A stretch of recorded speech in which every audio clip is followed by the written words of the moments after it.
thank you for joining us this morning, afternoon, evening, wherever you are dialing in from. For those of you that don't know me on the call, my name is Amy Major. I'm the MBA Programme Director at Saïd Business School. And so my role very much centres on the MBA, but our conversation today is not specifically about the MBA. It's really about, showcasing the Oxford Side Entrepreneurship Centre. And I approached Maria a few weeks ago, actually, because I heard of there's so much change always going on in this space. It's a really exciting arena for the school and for the wider university ecosystem. And certainly Maria is a tricky person to catch. She's never sat down. She is always one place or another around the business school or around Oxford. And so we had this chat, didn't we, Maria? And you reeled off sort of all the stuff you were working on and everything that was going on. And I just thought it would be a real great opportunity with sort of the start of sort of a new academic year looming for us for not only me to hear about everything that's going on, but for us to really sort of, surface this with our community. So I think dialed in today, we probably have people who are, prospective applicants, incoming students, alumni. I can see some names of colleagues on there. Really anybody who's a little bit nosy about entrepreneurship at Saïd and the wider university. So I know we'll be in for a really interactive discussion, and I'm sure many of you will be, taking down lots of notes as Maria sort of takes us through this this conversation today. And I absolutely want to try and leave some time for questions that you may all have as well. So and we're great. Okay, so we've got the business school in the background now, Maria. The other one was great, but and you must tell us about that accelerator. It keeps flicking backwards, but this sounds interesting. I'm seeing the Olympic logo, which is kind of World Cup vibes this week is probably well placed. So let's just get started, Maria. I mean, to start with, you don't have to give us all your background, but I'd love for you just to share with the audience just a little bit about, who you are and why are you here, leading the Entrepreneurship Centre, which you've been doing for some time now. So brilliant. Well, thank you, Amy, for having me. And I mean, the background is a very quick explanation. I just delivered a session for an Alibaba accelerator for Olympic sports, people who have competed in the Olympic Games, but now after that, they are trying to become entrepreneurs. So I delivered a session, and that's why I had but it's very timely because I'm quite nervous about today's evening match, as you can imagine. So, we are playing against France. So that's going to be a tricky one.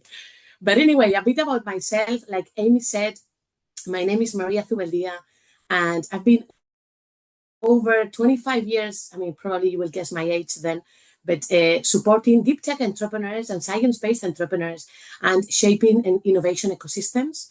Also, I co-founded a couple of startups. In one of those, I was helping big corporates to launch new business models, new services or new products to the market. And then I landed in Oxford. I've been here for over 8 years now. And I mean, I'm one of the EP tutors, but I do many things and I oversee different programs that I will tell you about. And I'm also in my free time sometimes a business angel, so I make a small investment in startups. But and finally, I'm also like a contributor to the World Economic Forum in terms of entrepreneurship and innovation.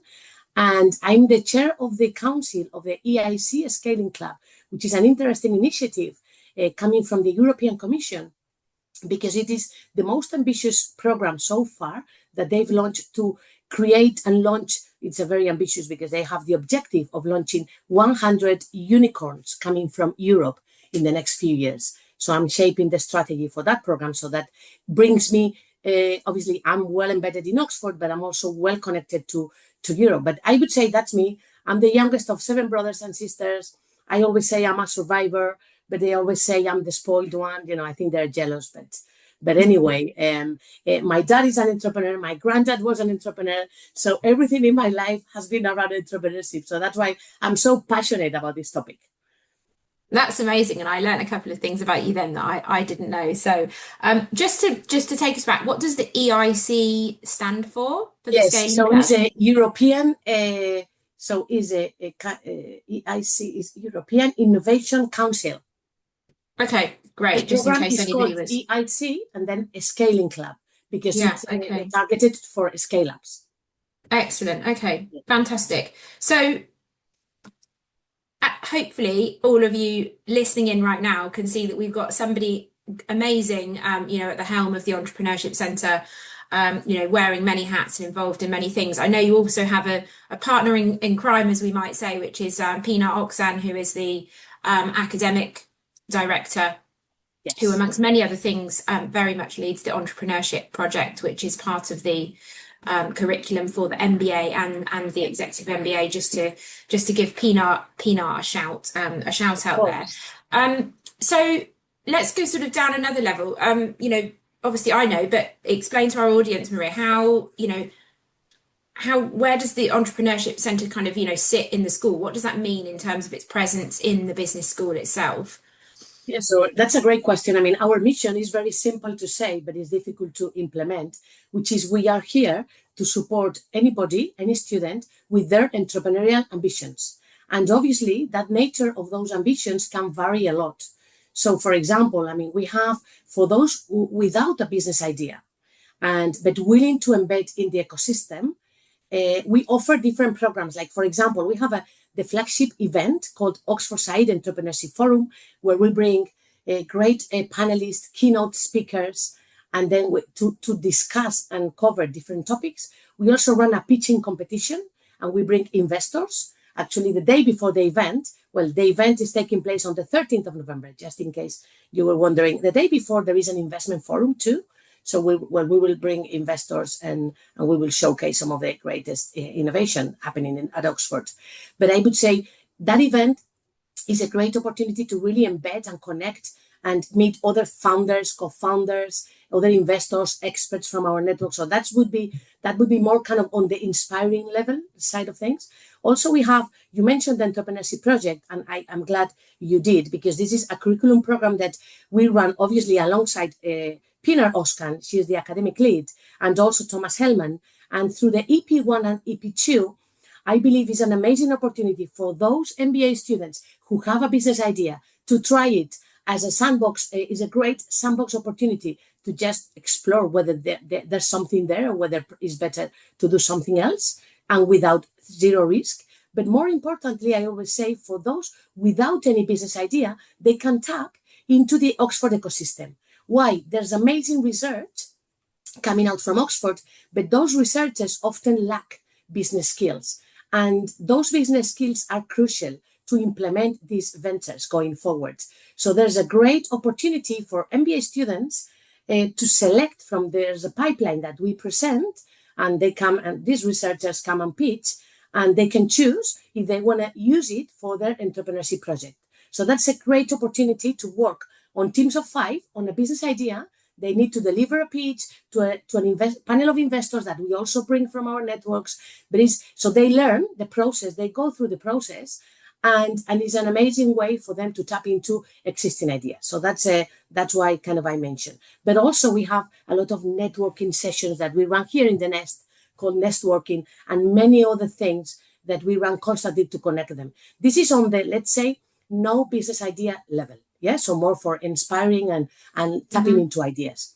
There is another layer of programming that we oversee, which is for those with early stage ideas, really early stage ideas that they want to explore. And we offer a lot of different early stage accelerators. So we have obviously an amazing network of mentors called the O Network. Also, we have some entrepreneurs in residence who can sit down with you and guide you through the process. But also we have some cohort-based programs. One is sector agnostic called the Oxford Venture Builder, where basically within 8 weeks, you go through exploring your venture idea, and the outcome can be, okay, it's better that I do something else, or I like this idea, is worth exploring. And then there are some sessions, boot camps, mentors.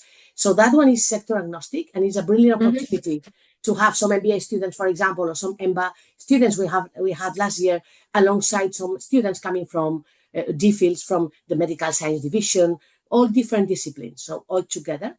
Alongside that one, there is another which is on climate tech only. For those building ideas related to climate, there's also an opportunity to be part of the Oxford Climate Ventures that we run in collaboration with the Zero Institute, is another institute here in Oxford. And that's also is a growing, I will tell you later, but it's definitely a growing topic. And in Oxford, we are very strong on climate. And we are also launching a new accelerator on blockchain and financial inclusion. So for those interested in the topic, that's also another opportunity. So this would be more on the acceleration path. But also there is a final path, which is more around funding. Okay, yes, I have the idea. I've gained some traction, but I need to move forward fast. What can I benefit from? Which is we deliver some grants called Catalyst grants, and they are like 5K grants that basically help the founders to build either a prototype or a minimum viable product to kind of enhance and gain some more traction. That would be the first one. And the second is the Oxford Seed Fund that we offer, because the Oxford Seed Fund invests in ventures led by students and alumni. And the ticket will be, I mean, it's currently going through some changes, but the new fund will invest between 100 and 200K. So as a founder, you can tap into that funding scheme. But also, very importantly, if you're an MBA and you are not sure whether you have a venture, but you want to learn about how the VC world works, which is, I'm speaking with many who are very passionate about that. We have the student program called the Venture Capital Lab, which is an amazing opportunity for them to learn the foundations about, okay, how venture capital actually works. So yeah, those are, I mean, I'm very happy to obviously answer questions later, or but these are, this is a big sort of a short summary about what we do. No, and let's dive into those a bit more, because people have probably been busily, like furiously. I was also making a few notes there as well. So let's start with the kind of the formal curriculum piece, which is the entrepreneurship project, which, as we've mentioned, exists within both the MBA and the executive MBA. And it's been an elective, so something that you can choose to take or not take on the MBA for a while, and then that's newer. It was part of the core on the executive MBA and also becoming an elective over there as well. So yeah, perhaps if you could tell me a little bit more about that, because for me, certainly from my experience of running the program, that seems like a really good starting point for anybody who's sort of entrepreneurship curious, should we say? Of course. Yeah. And I always say, I mean, I speak with a lot of MBAs, oh, I want to do entrepreneurship. Can I take this elective? Can I do more? And I always tell MBAs that they are the lucky ones, because they have the programs that we offer outside across the university, that they can engage with people coming from humanities, from medical division, but also they have the EP just for them. Because for the EP, you can't have colleagues within the cohort with a business idea. So about the EP, just briefly. Basically, let's say I'm an MBA and I arrive here at SDS and I'm really passionate and I don't have an idea. I can either join a colleague of mine within the MBA cohort who has an idea that I like, because there's some time for them to form groups. Yeah. So during that group formation, you can join your colleague's idea if it's something that you are passionate about. Let's say you don't have an idea and you don't get excited about any of your colleagues' idea, which that can happen. We organize a pitching session where we bring a lot of research, even from the tech transfer office or UI. They have some IP opportunities on the draw that nothing is happening with those, and they come and often pitch. And the students are able to choose, oh, I want that idea. After this pitching, we organize like a networking drinks, so they can ask questions. Oh, what's this idea about? Who founded it? And all those questions. And then they can pick those ideas to work for the EP, which is a great opportunity. So if you don't have an idea, you can either tap into your colleague's idea or the wider university access to research talent, or you can have your own idea that you are very stubborn about it and you really want to give it a try, which is brilliant. Then you use the EP as a sandbox opportunity to, you will have some sessions delivered by professors, but also by practitioners on different topics, so that you can interact early with the market to understand whether there is an appetite for your idea, whether there is an opportunity there. Yes, no, you pivot, move things around. And then you keep exploring the market, and then you halfway through the EP, you deliver a pitch in front of a panel of investors. They ask some questions, they give you some feedback, and then you bring all that on board for the final pitch, which is, let's say, the assessed one, that is marked, but they've improved throughout the process because they worked for a few months on that business idea in teams of 5, and they also gathered the feedback from not only these professors and these lectors, but also the tutors. I'm one of the EP tutors, but only for the executive MBA now. And you get that feedback from the tutors who guide you through the process, but also from all these panelists that you engage with. So you have EP1 and EP2. In order to do EP2, you must have completed EP1 because it is just a bit more comprehensive and more in-depth into the analysis that you develop. But this is in a nutshell what EP is about. But again, very happy to take any other question. Yeah, I mean, I obviously said want to leave some time for questions at the end, but being as whilst we're on the topic, we've got a question from Eric and from Akshi, both asking sort of, of any examples of what are some of the ventures that students have started and maybe continued. Yes, I know some myself, but I'd love to hear. There are so many. I mean, I might have 10, but you might have another 10. So please feel free. I mean, the one that comes to mind, because I spoke to her yesterday, is Emily from Libra. And they actually met both during the AP, and they launched now the virtual reality, but it's pivoting now, and they are turning that into an AI platform to deliver soft skills that are so when they envisioned the idea, it was amazing, but they could have never guessed that this AI revolution was coming and how important now soft skills have become. So they now, obviously, they are helping in developing business leaders through coaching and by using the technology and AI, developing soft skills, and they are great. There's another example, which is, I mean, they were based here, just literally in front of us in the building. I'm trying to think about Catherine, about her surname, but is Brill Power, yeah. Brill Power, yes. Brill Power. I can't think of her name now, but Brill Power, again, same thing. She was an MBA student, and she met with a DPhil. Actually, they got married. So this is the only example I have. They got married. Very good ROI there. But and they founded Brill Power, and they sold it a year and a half ago to a bigger company, energy company, but there are so many different examples. Armada Technologies also, they founded, and all of them through the EP. So there's a lot of. We don't necessarily keep track of all of them, but because we have a very close relationship with all the alumni, they keep coming back and say, hey, we are fundraising, or we achieved this prize. So we always keep in touch with them. But again, I could, and there might be some examples in the website, but I have many examples of different stories. we could obviously talk all afternoon about examples of those. I mean, I think you mentioned Levra with Emily and Bartek, and a super interesting one, because I mean, I've spoken to them, and I didn't know you were going to mention them, but I know of them too. And an accountant and a lawyer, both neither had any intention of becoming entrepreneurs post MBA. So a great example of how you can sort of use that sandbox, fail-safe environment and take it forward. Well, just also thinking of Jack Fertility, which is again similar story. So there are many different stories from different types where either two MBAs who haven't met, they for example, Luna, Jazz and Joe, also another MBA, a couple of MBAs, they get together, they haven't met before, and they launch something together, or an MBA meeting someone in the wider university. So there are all types of options. And examples, plenty of those. Great. Okay. So we've touched on the entrepreneurship project a little bit there.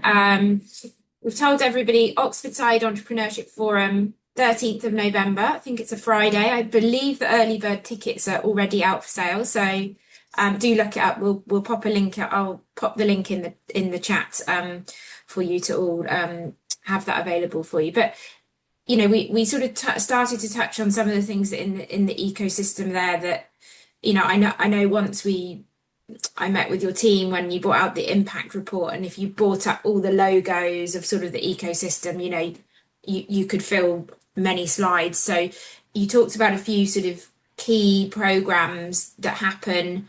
Let's just be clear, they're co-curriculum, so they're not for just for anybody.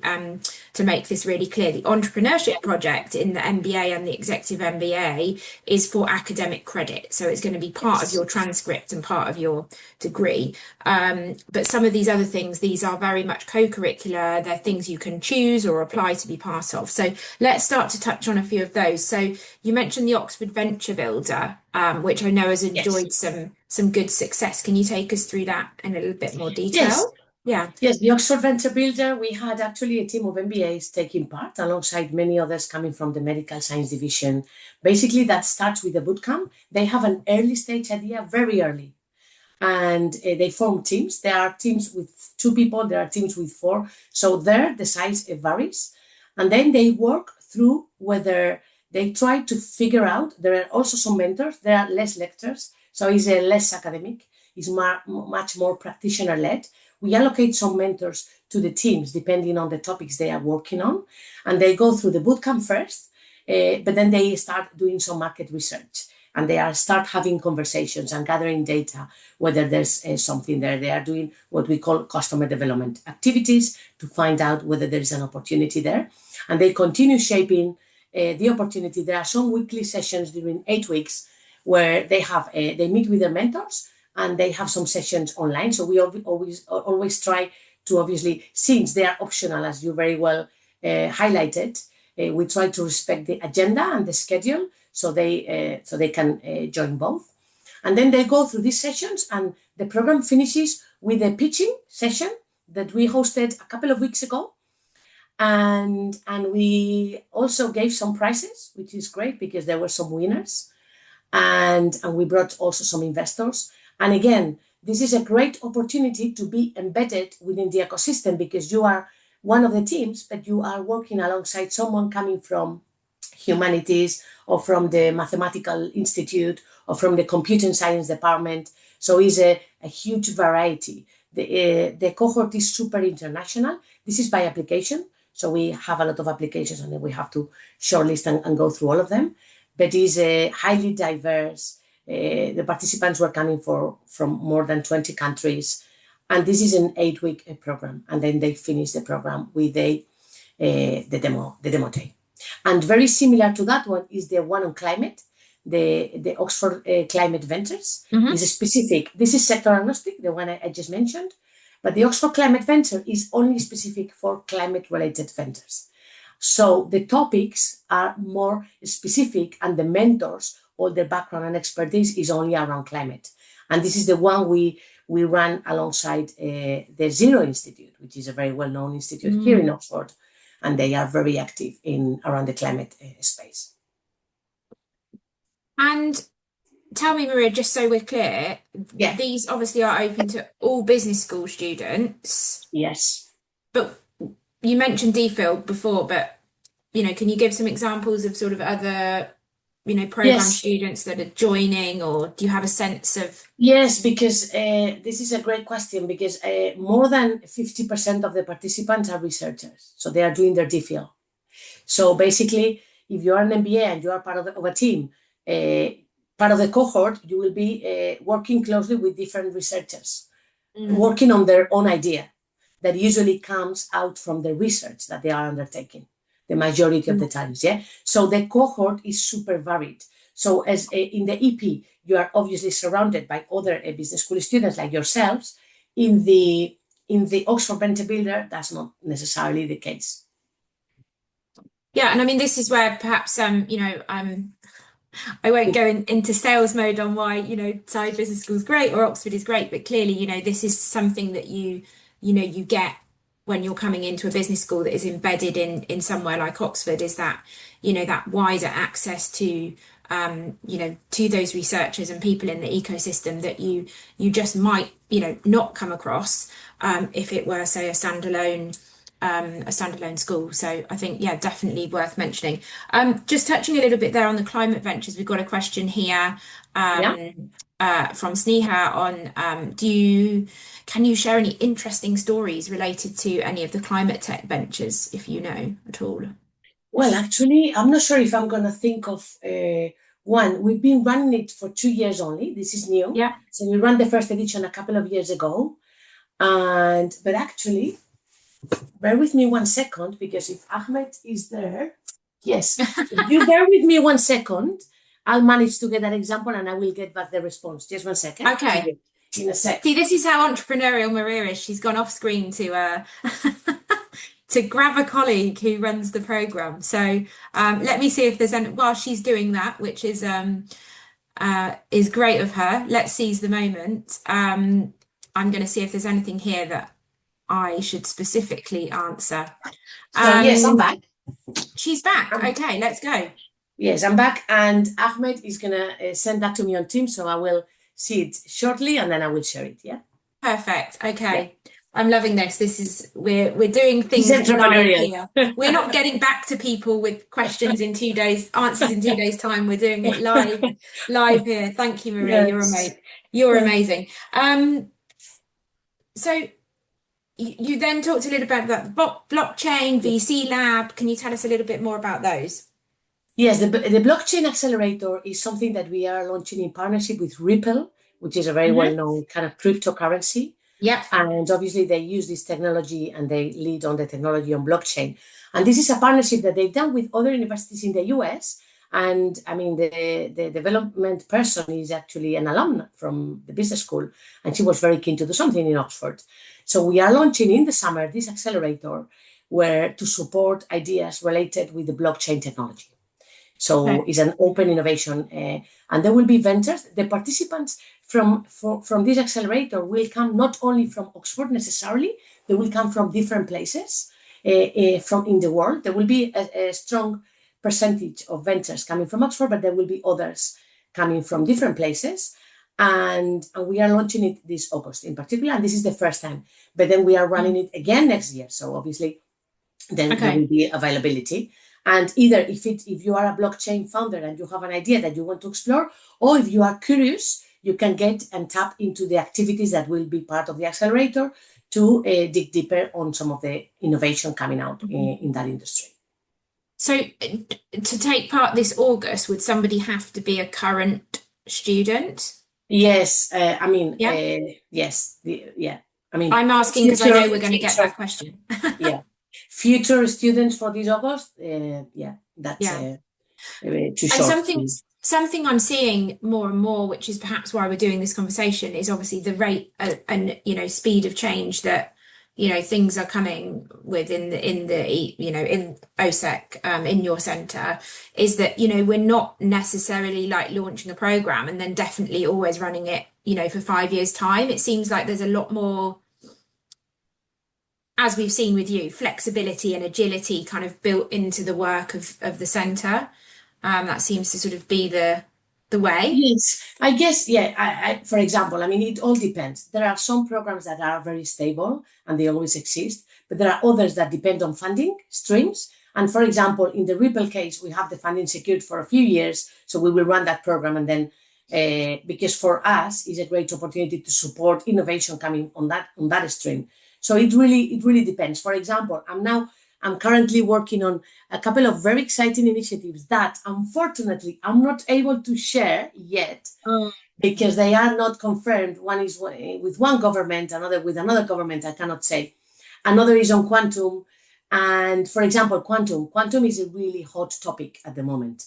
And students probably would love to engage in projects to deal with quantum. So if that is successful and it happens, so it will be for 4 years. Obviously, this is Wow. kind of a government backing a program. So once the government funding ends, that doesn't mean that necessarily we will continue running that initiative. So that's why some of the nature of the programs that we run depend on funding. So they vary. Yeah, that's the Yeah. yeah. Yeah, that's interesting. We just this last week, I was in Grenoble for our new MBA international elective on Okay. innovative tech ecosystems. And we had a whole day on quantum with, two startups in Grenoble, coming in there. So yeah, obviously a very hot topic and something that I'm sure people in this call are intrigued on and keen to learn more. So Well, you know, actually, I have the go on, answer from Ahmed already. This is go. what it means having an entrepreneurial team. And I said, can you pick one or two? Actually, he said me around 10, but let me read, Oh, I don't know, the first four, yes? So that one team converts agricultural and organic waste into sustainable aviation fuel using modular upgrading and Fischer-Tropsch synthesis, reducing emissions by up to 80%. Another team, team number 2, uses physics-informed AI and experimental data to develop new alloys for nuclear fusion and hydrogen storage, enabling durable low-carbon technologies. Another offers UK homeowners tailored sustainability improvement plans and access to green funding and financing options. Another provides AI-powered global river flow forecasts to optimize hydropower operations and support innovative flood insurance products. And another combines a mobile app that redirects user spending from online shopping to local sustainability projects, promoting community engagement and reduced overconsumption. And the last, I'm not going to bore you with 100 of these, integrates satellite data and AI to generate high-resolution flood and landslide risk maps for governments, insurers, and infrastructure planners. Brilliant. So yeah, but Great. I've And skipped that's some from of them. Ahmed. Yeah. He's one of the program senior program managers in your team who is doing amazing work on a He lot of the leads that program programs. and knows exactly all the Yeah. ideas. And I've been to the pitches, but I'm attending so many different pitches that sometimes it's difficult to remember. Yeah, all of them in detail. So Tell us a little bit more about the seed fund. It's obviously something that yes. I know there's some changes going on. I'm not sure how much you can say or not say, but the Oxford Seed Fund is something that certainly a lot of our alumni have been engaged in, involved in. Yes. My recruitment and missions colleagues say to me, Amy, what's happening with the seed fund? Yeah. Well, I can kind of share like a tagline, but basically, let me just first look at the back, which is easier to give some background, and then I can talk about the future. But the seed fund has certainly, it's been a student-led fund, the biggest in Europe, actually, and it's been very successful. All the credit and the merit goes to the students because, and basically, we've been investing for the last 12 years inventors coming from Oxford. So either the students or alumni were founders of these ventures. And usually we were investing on the early days, we were investing only 25K in 2 ventures, 50K. Then we managed to secure more funding and then we started growing the tickets slightly. And then we did a pilot 3 years ago with Oxford Sciences Enterprise, which is the big fund, the biggest in the world, linked to a university. And they gave us some funding to increase the amount of investments that we were undertaking every year. So at that point, we had only invested in around 23 ventures. And the last 3 years, we've invested in over more than 40. So I always say that the students were able to obviously undertake the due diligence and run the fund. They were supported by an advisory board with experts and investors. And there's an investment committee that I was part of, and we were making the final decision, but the students were strongly recommending where we should invest. Yeah, and at that point, looking at the past, we've already invested in 2 unicorns out of 23 deals. That's an amazing rate, and for anyone familiar with the success rate in VC, any VC fund would die for that success rate. Mm-hmm. So this is kind of looking at the past. Looking forward, we are turning the fund into a commercial fund, into a professional fund. That means regulated fund. And we are doing this in partnership with OSEC, obviously, leveraging their umbrella. And then what's happening in the future is that the fund, and I speak about the fund as is something external, will invest ticket sizes between 100K and 200K. In any of you current students or future students with a business idea, you can apply for funding. That's kind of let's say the fund operation. Mm-hmm. But alongside this fund operation, there is a student program that, which is what we always had, which is called, we've changed the name to avoid sort of a confusion, which is the Venture Capital Lab, which will be for students to learn the foundations of venture capital. So we will run different sessions, and they will be able to speak with a lot of investors and tap into all our networks that we've developed over all these years, and speak with some other alumni, because the majority of the alumni who got involved in the past in the seed fund are now either launching or running their own fund or working for other existing funds. So, that connection and that link will be there. And then there will be a bigger program for students to obviously learn about VC. And there will be like a second part of the program for those really interested in do some due diligence. They will be able to work closely with the seed fund, with the current fund. But that second part will be managed from the fund perspective. Yeah. So that's kind of in a nutshell about the fund, the seed fund. And I'm just intrigued. Would you say that if you've given quite a few examples of where, I mean, obviously, if you're on the entrepreneurship project, curriculum based, then that, you're very much in a team with other MBAs or executive MBAs. Everything else is sort of a bit more wide open in terms of who might be a member of it. But how are people kind of finding, their sort of co-founders if they're not from the business school? Is it more through the formal programming that you offer, or is it, much more serendipitous than that? How do you see that kind of landscape, Yeah. I mean, generally speaking, finding a co-founder, I mean, there are structured ways, as always, and there are informal ways. Structured ways to find a co-founder, for a great example, is AP. Yeah, because this is when, we actually facilitate that encounter. We do a pitching, and then we do a networking session, and people speak with each other. We run a lot of networking events, and usually there's for one, and the title is Find Your Co-Founder. And then a lot of people from across the university comes, business school students come, and they get together and they speak. Yeah, this is more the structured way, and the unstructured way, it can happen in all types of. For example, let's say you are an MBA, you do the AP, you work on with a researcher on the research. You use it from an academic perspective for the entrepreneurship project, but then you get along really well.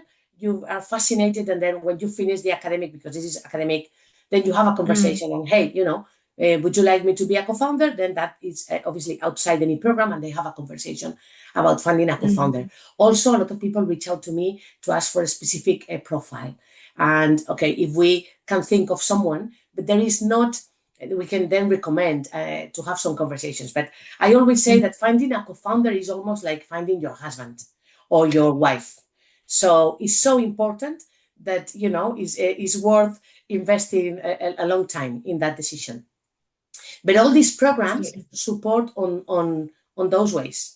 But there is not, and the seed fund usually, because we were talking about the seed fund, and you ask about the funding team, for the seed fund in particular, they already, by the time they are fundraising, they are already formed, and they already have all the co-founders in the team. Yeah, of course, yeah. Because by that time, they have already some traction from the market. Yeah. And so they might be looking, sometimes they say, well, we are looking for but then if they were looking for a co-founder at that time, then that would make their proposal a bit weaker. So they would be less investable, and therefore I don't think they would. So no, that's less the case at that later stage. Yeah. Yeah. And if anybody's wondering about where, and obviously a lot of the teaching will take place in the various lecture theatres, networking spaces in the school, but Maria touched on nestworking. And if you just look at Maria's background there, the 3 lit up windows on the ground floor is the home of the Entrepreneurship Centre, the Nest, in our building. And that's where the nestworking and a lot of all the ecosystem, events take place in the business school. But I want to make sure we've got some good questions here in the chat, and I want to make sure we get through all of those if we can. But perhaps my last question would be the business school is coming up to its 30-year anniversary, and there's certainly a lot of chatter internally and looking back at our history and how it was quite a big step how the business school was able to be created in this 900-year-old institution, which is my image over here on the other side. But we talk a lot about internally in the school about how the university looks to the business school when it comes to entrepreneurship. What's your sort of, as the director of the centre and being the person often at the helm of, conversations with, the VC and other, investors and the Yeah. ecosystem. What's your sense of that kind of landscape, Yeah. Maria? Yeah. Well, sorry, I'm seeing myself a bit in the dark. Yeah. No? Or It's you a can little see me bit, well? it's a little bit Okay. dark, but I don't it's know why fine. I'm a bit very dark I'm as sure we opposed can to. touch you up for the recording. I don't know why that is, but yeah, because I'm here. I have a light here in my head, but yeah, I don't know what that is. But You're all yes, good. indeed. I mean, you ask a really important question, and I always say, I mean, we are business school. So what's our core competence? Business. What are we good at? Business. What is entrepreneurship about? It's about business, not from a profit or we're not the bad guys. Yeah. We are the good guys because the majority of the ideas that we are working on have an amazing impact. And if we are good at business and at shaping ventures, and so we can be highly beneficial to all this amazing talent and research that Oxford has, which is unbelievable. And that's why, I mean, I always say that at Oxford we have all the ingredients to be the number one or one of the leading ecosystems in the world. And I say that really strongly convinced. And I mean, obviously, we've been number one UK leader in spin out for 6 consecutive years in spin out creation. We are also number one in Europe for VC backed founders. That means that you found a venture coming from Oxford and you are the highest likely to get funding from a VC that anyone else, which is an amazing, when you are setting up your own venture, that is an amazing. And the ecosystem that we are embedded in is so dynamic, and I mean, and is growing. I can see there are more interest in entrepreneurship. There are more students willing to tap into the ecosystem. The couple of biggest exits in history in Oxford have happened in 2025. That's literally only 1 year ago. So everything is boosting, and the culture of entrepreneurship is growing. I mean, I've been here for over 8 years, and I've seen it transformed entirely. So Oxford is the place to be. From an entrepreneurship perspective, is the place to be. And I don't get any commission on this. I can promise, but I truly think so. And there's such an amazing talent and research potential that this is what basically has positioned Oxford where it is because of this talent. So being able to tap into that talent, into that ecosystem, I think is one of the biggest objectives of many students I speak with. They say, hey, I want to be part of this. So if you want to be part of this, come here. And then, obviously it's going to be very busy, crazy busy. Everyone asks me, oh, where should I go? How do I navigate this? There are so many things going on. Yes, I know. You need to learn to prioritize and focus on the things. But if you want to tap into this ecosystem, obviously, it's an amazing ecosystem. In innovation, in ecosystems, innovation is similar to chaotic a little bit. So it's a bit chaotic. Yes, there's a lot of programs, there's a lot of initiatives you can tap into. There's the Tech Transfer Office, they run some programs, they are great colleagues of us. There's Inspire, Oxford Edge. There are many different players who run different programs, and you need to obviously prioritize and focus, but it's an amazing offer. So I would say, I mean, from an ecosystem perspective, from a business school perspective, we are lucky. We are really lucky to be embedded in this ecosystem full of talent and opportunities. We're not biased at all. No, I'm not biased.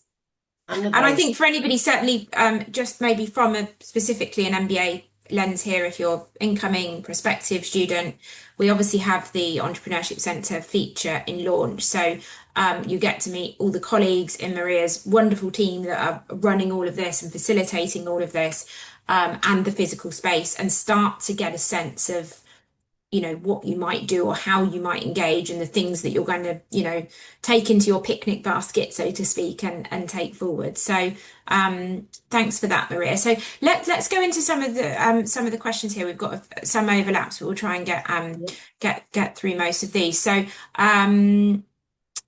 So we've got a question here from Eric on how does Oxford support students interested in building businesses in like emerging markets, and he specifically mentions Africa. If you do have sort of any context, Yes, there. yes, that's a great question, and I'm glad Eric asks, because many students, what I find is they come and they make the most while they are here, and then they go back to their countries and they set up their business.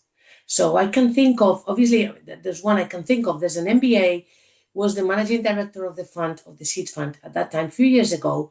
Then she joined Octopus Ventures, and then launched a first check fund there for them. After doing that successfully, then she launched her own fund.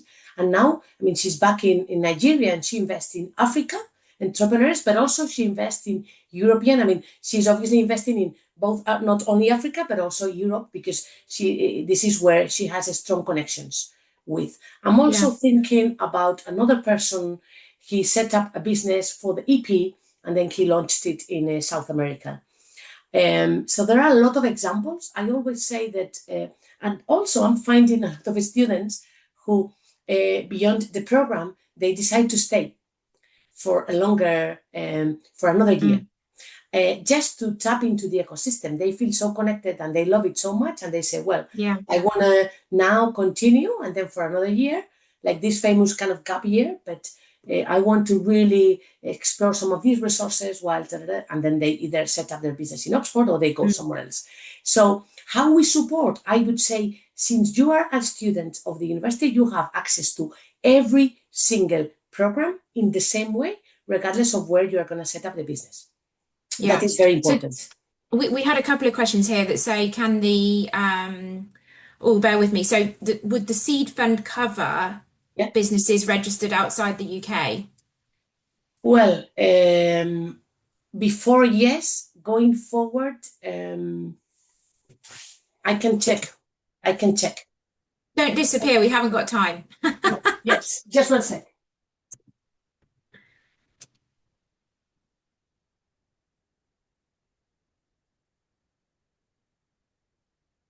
This is how entrepreneurial Maria is. I'm just checking if there's any more I can. So yes, I have the answer. Amazing. So yes, UK, North America, and Europe. And I said, and how about another country? And they said, well, we could, but not yet. So obviously they are kind of forming now the fund, but this is what he said. Yeah. Is there anything that you're doing? I can see this mentioned a couple of times. Is there any element of the work or interactions of the centre that someone can tap into whilst they're, before they become an Oxford student? So yes, I've had a lot of conversations with prospects, and if they want to learn more or they want to ask questions, I'm very happy to obviously either take a call if they are around, happy to grab a coffee if they want to learn more, or happy to make the connection to the right person in the team if they are really keen about one particular project or program. So yeah, of course, no problem. Yeah. Okay. And moving away from sort of the location of startups, have you got any examples of people that you've seen from unconventional backgrounds, like maybe like this person specifically, Pranavi mentions, athletes or creatives, people succeeding with entrepreneurship after graduation. I do know of one MBA actually from a couple of years ago. He's at the very start of everything at the moment, but from a military background, who kind of 3-4 years post-program is now venturing into entrepreneurship. But yeah, anything come to mind? Yes, I mean, I can think of actually one that we invested afterwards in the seed fund. And I mean, he had a disability. He was on a wheelchair, and the business is amazing because it's to make life easier for people with some disabilities, and they can't access normally. And they give you information about any place, either a restaurant or a shop or a theater, that you are going into, and that's sociability, and he's doing very well, and obviously, yes, I can think of him. There are, I would say, the level of diversity that we have and we face is so high that I would say, female founders, of course, it depends on whether you think that's less favor backgrounds, but I would say I'm thinking about obviously entrepreneurs coming from all different type of races, different colors. That's it. You look at the portfolio of ventures that we've invested in the fund or the participants in any of the programs, super diverse. You can have a founder from the UK, and then, that's probably the minority, I would say, alongside founders coming from all over the world. So the reality is that we are highly diverse in every program. So I don't necessarily have a specific, I can think of, but yeah, I can't think of any other example because there are so many. Like female founders led, there's a lot of female founders. Yeah, I think sociability is the one that comes to mind. Amazing. Yeah, no, I think that person went on to sell their business to Airbnb as well, very successfully. So from some years ago. So amazing. There's a couple of specific I'm sort of actually thinking of criteria. another one. Now that you said that's Zrin. That's Zrin, also another MBA student who sold their business, and he was also in a wheelchair. There's actually two. Yeah, amazing. I hadn't thought, but now that you spoke, I remember that. Yeah. Yeah. This is a good question. Everyone's talking about AI. Have we noticed any shift in the kinds of business ideas students are pitching lately? AI versus non-AI? How are VCs evaluating potentially those startups, on the sort of AI driven versus non-AI, Yeah. Well, there's an amazing question, which is even deeper than that, which is how AI is going to transform the VC industry, which we've done some research already led by Thomas, and we have someone who has just written an article and is in Oxford Answers, is on the website. And that's going to be a big topic. I would say every pitch I listen to has some AI. They say AI at some point. As always, I always say that the important thing is probably the implementation, because you can pitch something wonderful, but to make that happen and how you implement it, how successfully, because everyone has access to AI. So, okay, what's different, from you that is going to succeed and help you succeed going to the market? That's a different question. But I would say AI is highly present. How AI is transforming entrepreneurship also, because AI is not only transforming the VC industry, it's also transforming entrepreneurship. Before, it was a bit difficult to be a solo founder and be successful in launching a business. Now we have these big discussions about solo founder, with the several co-founders who are all your AI agents, for example, which now is easier than ever before. So I always say that as an entrepreneur, now you have more resources and more support than ever before. But again, it's important about how do you obviously get it right and solve the right problem and build the right solution to solve that problem.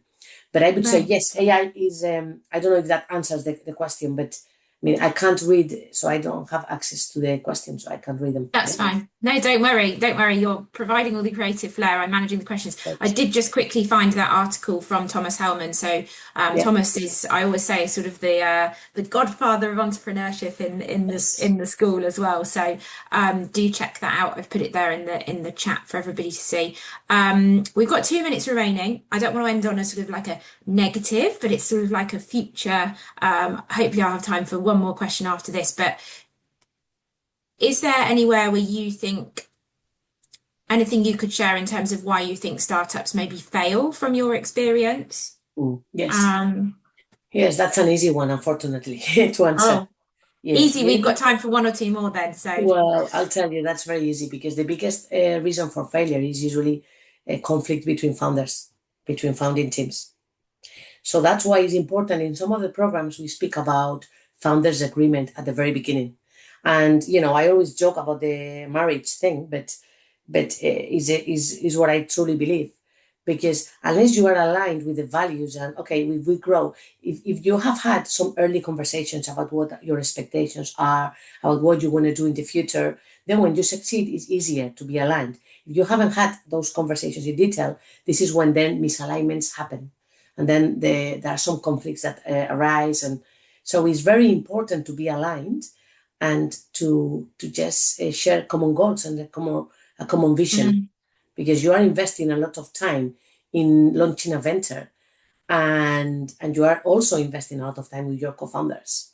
So it is key to be very clear. There's also some materials that Thomas developed to around matrix and how split the equity, and how do you agree with your co-founders that split that he covers in entrepreneurial finance. So another elective for the MBA. So yeah, there's a lot of but I would say that's the main one. Okay. And everyone thinks that is lack of funding, but I always say that there's a lot of funding available. It's not a problem of funding. Love your positive mindset. That's If great. If you have the right team, you will fundraise. Yeah. Okay. My last question, touching on our alumni community, which is obviously our greatest, asset at the school. What resources are there for alumni to really sort of access entrepreneurship? I know we provide a lot of coaching via the Career Development Centre post MBA, but perhaps you could just elaborate on that. Yeah. I always say, we love our alumni. So, for example, some alumni are part of our own network. This network I mentioned, that they are the source of talent for many of our programs. They come as panelists. Some of them are alumni. We have a layer of alumni coming back, but this is more for those willing to give back, and be mentors or become mentors. But if they are, for example, setting up their own business, because we love our alumni, we always support them. Of course, they could be eligible to apply for funding to the seed fund anytime. Yeah. In some cases, we've even had some alumni taking part in these accelerators. But what we cannot guarantee is that if there are several alumni, so this will be always a minority. Yeah. So we obviously need to serve the current demand, but they could access. And in terms of connections, mentors, so one-to-ones, I always make intros for alumni to tap into. They come to us and say, hey, I'm building this. Can you support? They are always, always welcome. So in that sense, and often we also, those who are successful and they build, we always bring them back to either a session or a networking panel or as a panelist, or we do that a lot. So we always bring them back. So in terms of support, we are always willing to be in close contact with them. Amazing. Well, I've really enjoyed this conversation with you. It's been lively. I knew it was going to be. Hopefully we've got a good enough recording there to share with people who haven't been able to join us, of you bobbing off on and off the screen. Please cut the bits where I was coming out and in, back again in. Yeah, please cut that. We'll do our best, but it's had entrepreneurial spirit at its core, Maria, which has been great. Definitely. But just to close us out, you're obviously excited about tonight and the Spain match, and obviously, I'm excited about tomorrow evening. We'll see what comes, but. What are you most excited about? I'm sure a summer break is hopefully coming up for you, but looking into next academic year, what are you excited about? Yeah, I'm very excited about these two initiatives, three actually, that we are working on the shade that I'm not able to share, but they are going to be big and they are going to be transformational. And I hope at least one or two of those work, and I'm able to talk about them in more detail. But I would say, I'm just generally excited about the amazing opportunity. I love speaking with the students. More and more are willing to become entrepreneurs. There's definitely a trend and a choice. They either new generations just want more freedom, or they just want to be their own boss. And also what I love is the deep commitment about building something relevant that tackles a big need or a big problem that they faced. And really, that is very encouraging. I love that. When a lot of people criticize younger generations, I will say, well, I don't know. The ones I speak with are amazing, and they are really trying to do something or build something to tackle something important. So generally, that excites me a lot beyond the match. But I'm going to watch tonight's match and tomorrow's match, because my dream is a final, Spain versus England, as you can imagine, as you can imagine. Even though my heart, is a part with Argentina too, but yeah, you need to choose. So yeah, we will see what Well, happens. let's see, let's see. Great, it will be obviously, I think, amazing for, also just in the UK and Oxford, if sport and investment in sport in the UK or Spain.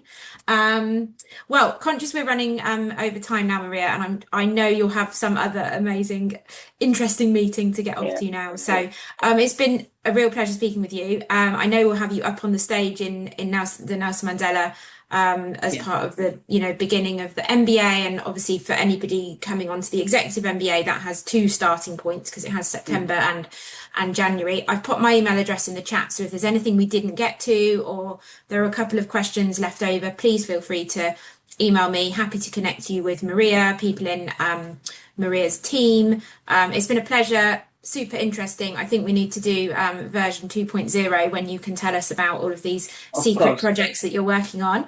And I look forward to seeing you around to hopefully delve for a little bit more information when you're able to Very share. well. But to those of you on the call, thank you for joining us. If you are an incoming student for September, we'll see you bright and early on Monday, the 21st of September for the MBA. And if you are a prospective applicant, then we also hope to see you in the future in Oxford or at the business school. So we're of course biased, but I think a great place to be and an exciting time for entrepreneurship as the sort of the future of the workplace changes at the rate we're seeing at the moment. So thank you, Maria. Do get some rest this summer at some point, and Yeah. we'll connect about the football results in due course. Yes. I will write to you. Thank you, Amy. A pleasure Thank talking you, to you Maria. and talking with everyone. Thank you. Thank you all Take for care. joining us. Have a great rest of your day. Bye-bye. Cheers. Bye. Bye.